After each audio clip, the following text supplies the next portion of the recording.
Good morning, students.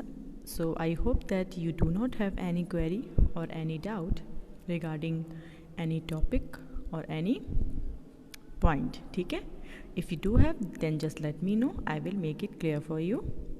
And please do the homework, do whatever I have told you to do in my previous class. So, you will be aware of so many things that the others could not. ठीक है?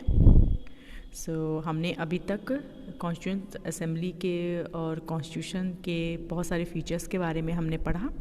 ठीक है.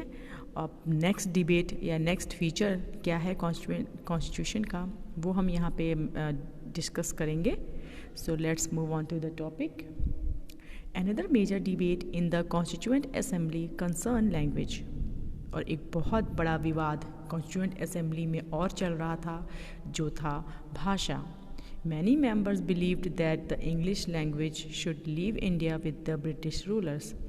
और बहुत सारे members जो constituent assembly के थे, उनको ये लगता था कि जो इंग्लिश लैंग्वेज है उसको भी ब्रिटिशर्स के साथ, उनके रूल के साथ चले जाना चाहिए. Its place they argued should be taken by Hindi.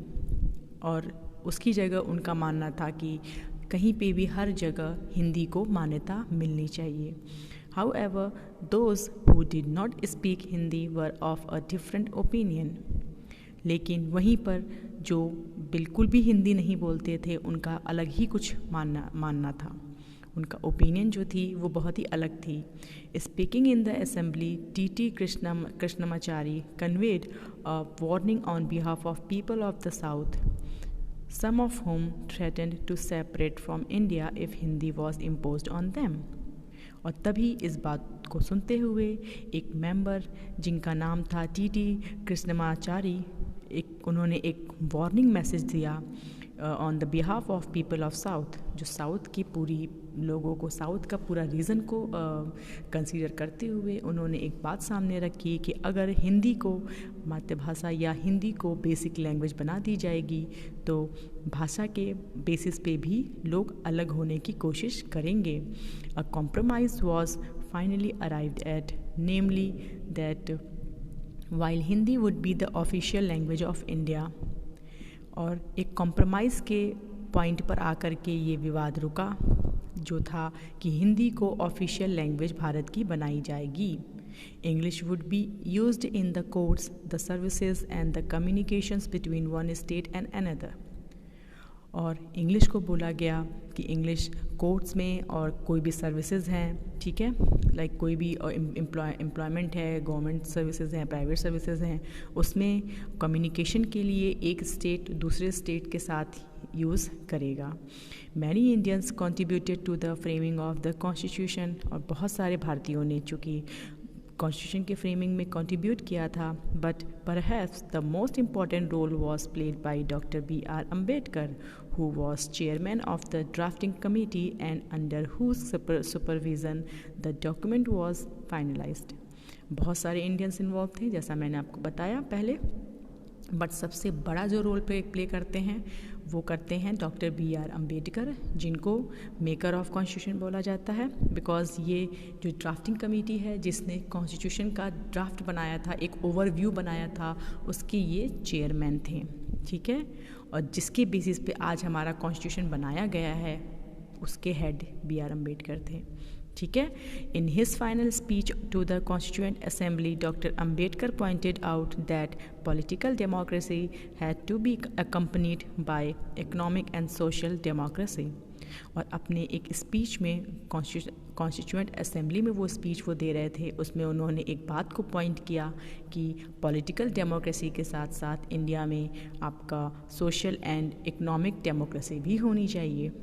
Giving the right to vote would not automatically lead to the removal of other inequalities such as between rich and poor or between upper and lower caste. उन्होंने बोला कि vote का अधिकार देना just आपका inequality को remove नहीं करता है, जो कि अमीर गरीब आपका एक कास्ट और दूसरे कास्ट के बीच में जो इनइक्वालिटीज़ है वो सिर्फ वोट का अधिकार देने से ख़त्म नहीं होगी, with the new constitution, he said India was going to enter into a life of contradictions. और न्यू कॉन्स्टिट्यूशन बनाने के साथ साथ उन्होंने एक बात कही कि इंडिया अब कहाँ एंटर कर रहा है, एक बहुत बड़े जीवन के कॉन्ट्राडिक्शन में, जहाँ पे बहुत बड़ा विवाद, बहुत बड़ा मतभेद होने वाला है, उस फेज़ में एंटर करने वाला है. In politics we will have equality and in social and economic life we will have inequality. उन्होंने ये बात कही कि पॉलिटिकल देखा जाए, लाइक राइट टू वोट देखा जाए तो उसमें तो सबको इक्वालिटी है, लेकिन अगर सोशली और इकोनॉमिकली देखा जाए तो लोगों के बीच में अभी भी इनइक्वालिटी है और हमेशा रहेगी. In politics we will be recognising the principle of one man one vote and one value. In our social and economic life we shall by reason of our social and economic structure continue to deny the principle of one man one value. अगर politics में देखा जाए तो हमारा एक principal रहेगा कि एक आदमी एक वोट और उसकी एक मान्यता, लेकिन अगर सोशली और उस इकोनॉमिकली देखा जाए तो ये जो टैग है, ये जो फ्रेज़ है, वो कहीं भी एग्जिस्ट नहीं करता है. ठीक है, because there are inequalities among the caste, among the people, like someone is rich, someone is poor, someone is is from upper caste, someone is from lower caste. So politically तो हम एक हैं, but अगर socially और economically देखा जाए तो हम एक नहीं हैं, हमारे अंदर यूनिटी नहीं है. तो इनडायरेक्टली भी देखा जाए तो ये बात अंबेडकर बोलना चाहते थे.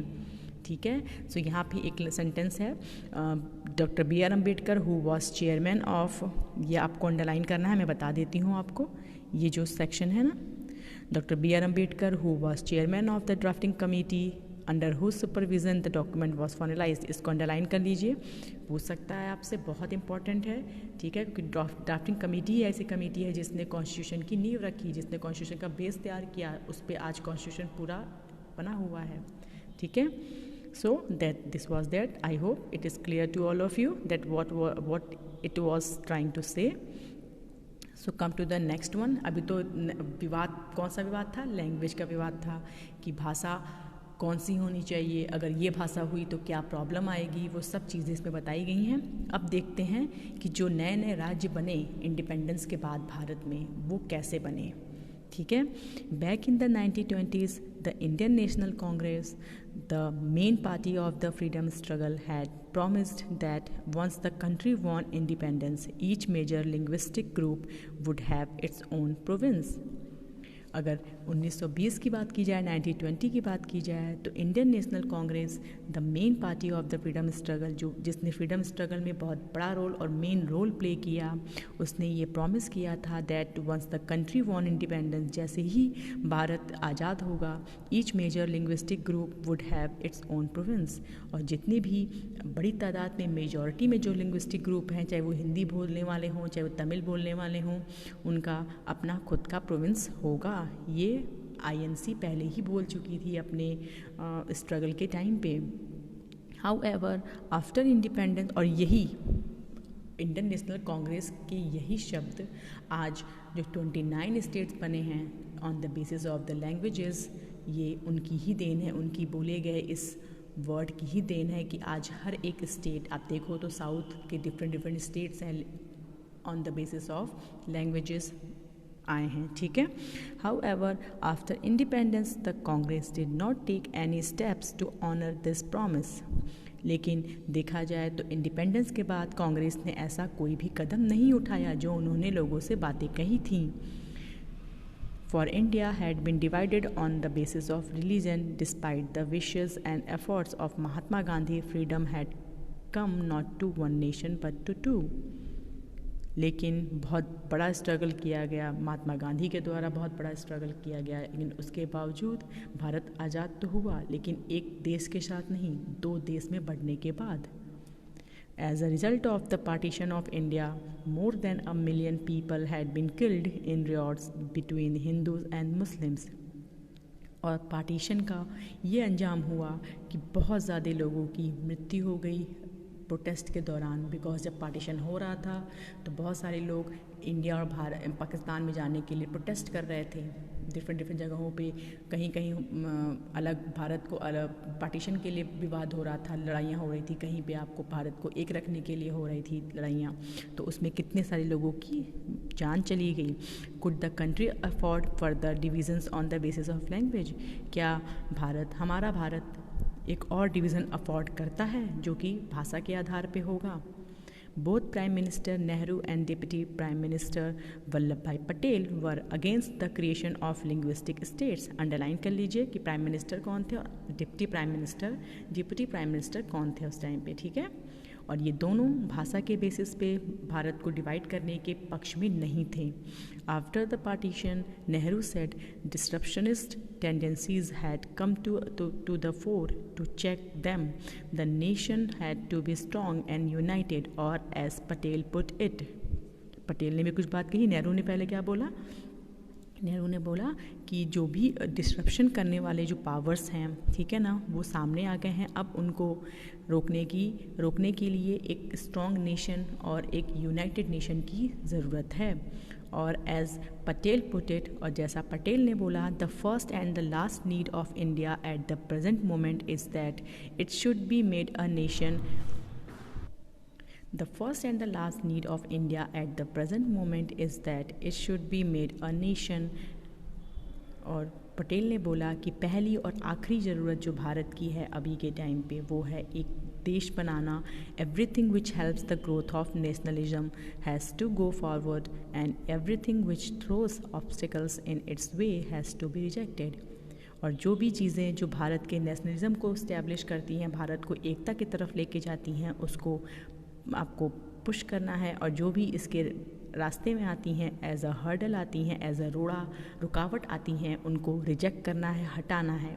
We have applied this test to linguistic provinces also and by this test in our opinion they can not be supported. और हमने ये बातें, ये सब कुछ प्रोविंसेस में भी कहीं जो कि लिंग्विस्टिक प्रोविंसेस थी, like Tamil majority, Telugu majority, Sikh majority, Punjabi जो लैंग्वेज है, गुजराती मेजॉरिटी, मराठी लैंग्वेज, इन सब एरिया में जा कर के ये बात बोली गई, कही गई।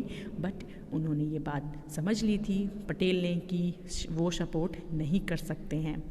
That the Congress leaders would now go back on their promise created great disappointment. और अब कांग्रेस लीडर को अपने उस प्रॉमिस को निभाना होगा जो कि हमारे लिए बहुत बड़ा डिसअपॉइंटमेंट का नाम बनेगा। The Kannada speaker, Malayalam speakers, the Marathi speakers had all looked forward to having their own state. और उसी बात को ध्यान में रखते हुए कन्नड़ा, मलयालम, मराठी जितने भी स्पीकर्स थे, जो भी मेजॉरिटी आपके प्रोविंसेस थे, वो सब एक अलग स्टेट बनने की राह देख रहे थे। The strongest protest however came from the Telugu speaking district of what was the Madras presidency. और सबसे बड़ा प्रोटेस्ट कहाँ पे क्रिएट हुआ? तेलुगु स्पीकिंग डिस्ट्रिक्ट मद्रास में, ठीक है। When Nehru went to campaign there during the general election of 1952, he was met with black flags and slogans demanding we want Andhra. और जब नेहरू, और ये चीज़ कब हुई? जब नेहरू 1952 में 1952 में आपका मद्रास गए थे अपने जनरल इलेक्शन के कैंपेन के लिए, तो उनको ब्लैक कलर का फ्लैग दिखाया गया, स्लोगन बोला गया उनके सामने कि हमें आंध्रा चाहिए, हमें आंध्रा चाहिए, मतलब हमें अपना सेपरेट लिंग्विस्टिक स्टेट चाहिए। ये बोल करके उनके कैंपेन को पूरी तरह से ख़राब कर दिया गया इन अक्टूबर ऑफ दैट ईयर। और ये चीज़ भी आपको, जब वो प्रधानमंत्री सीरीज़ आप देखोगे ना, तो आपको ये चीज़ भी देखने को उसमें मिलेगी, ठीक है ना। तो ये सब चीज़ें आपकी क्लियर होते जाएंगी अगर आप वो सीरीज़ देखते हो, ठीक है। In October of that year a veteran Gandhian named Potti Siramulu went on a hunger strike demanding the formation of Andhra state to protect the interest of Telugu speakers. As the first went on, it attracted much support. Hartals and bands were observed in many towns. और इसी बात को आपको support करते हुए, Andhra state को बनाने के सपोर्ट करते हुए एक पर्सन थे जिनका नाम था आपका पोट्टी सिरामुलू। वो हंगर स्ट्राइक पे चले गए और बहुत लंबे टाइम तक वो हंगर स्ट्राइक पे रहे और आंध्रा के बनने के लिए प्रोटेस्ट करते रहे, ठीक है। तो इनकी पिक्चर भी आप देख सकते हो, यहाँ पे दिया है पोती से Sriramulu the Gandhian leader who died fasting for a separate state for Telugu speakers. और इसी हंगर स्ट्राइक में, जो कि बहुत लंबे टाइम तक इन्होंने की, इसकी वजह से इनकी मृत्यु भी हो गई थी। ठीक है। On December 15, 1952, 58 days into his fast, पोतीसिदा श्रीरामुलु डाइड। और 15 दिसंबर 1952 में 58 डेज मीन्स अराउंड 2 months के फास्टिंग के बाद, हंगर स्ट्राइक करने के बाद इनकी मृत्यु हो गई। तो अंडरलाइन कर लीजिएगा किस डेट और किस ईयर में हुई। As a newspaper put it, the news of the passing away of Sri Ramulu engulfed entire Andhra in chaos. The protests were so widespread and intense that the central government was forced to give in to the demand.